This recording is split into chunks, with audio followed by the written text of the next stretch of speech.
done it. I don't think you're afraid to speak to anybody or hear what anybody has to say or debate anyone.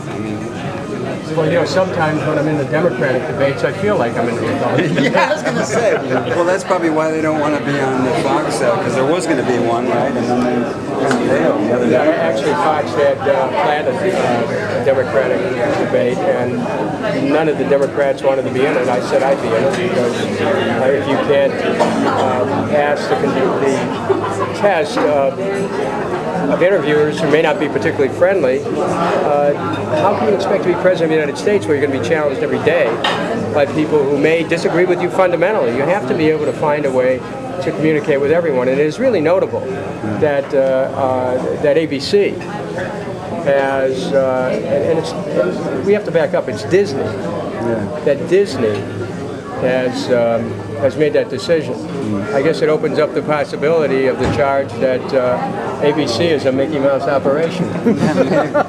Viggo Mortensen, you could be doing a lot of things right now. Of course, you're a successful and famous Hollywood actor. Why drag out to New Hampshire and be involved in the retail politics to the extent that you are? And why this candidate? Well, I've long been a supporter against Kucinich, but the final straw for me was that debate yesterday. I said I got to go now, make time however I can. I had not met Dennis. I spoke to him on the phone. I met him today, and I see him with a very heavy schedule, and this is every day. Interviews like this one, going on TV, making speeches, really thinking on his feet, and meeting all kinds of people in the street, and the people he's around with on his bus and all that. He is gracious, he is clear, he is open-minded. It's remarkable to watch. It's the kind of politician that you would hope this country would have, especially running for president of the United States. That you don't see. That's why I'm here. That's why him, because he is the real deal. Lastly, Congressman, how important is the process here in New Hampshire for the future of your campaign? Well, we're here.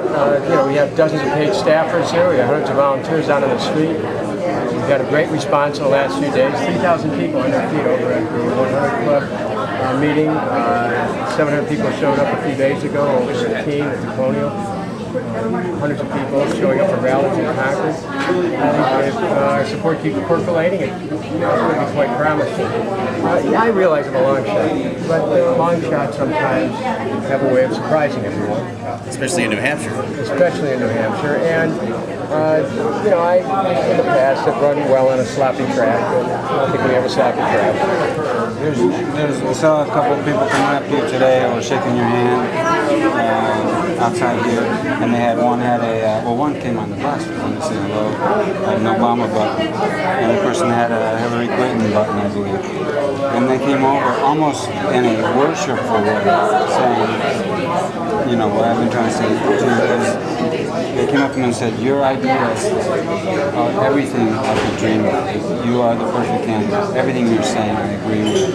It's about time. Thank you so much, man. Shake your hand, shake your hand. And I finally asked one of these people, so why are you wearing that button? He said, well, I can't waste my vote. This mentality, which is fueled by the mainstream media, and that people believe is true, is not true. It's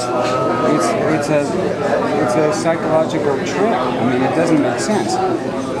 Of course he can win, but people have to vote for him.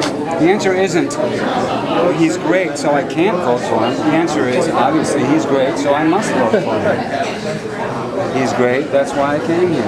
Not, he's great, but I'm not going to go there. That's a waste of my vote. That's ridiculous.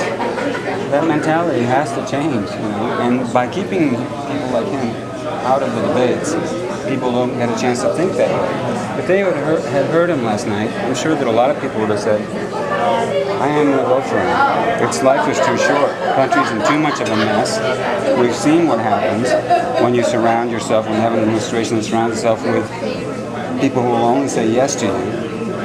And you see the difference when he goes on Fox TV and he talks with people who don't agree with him.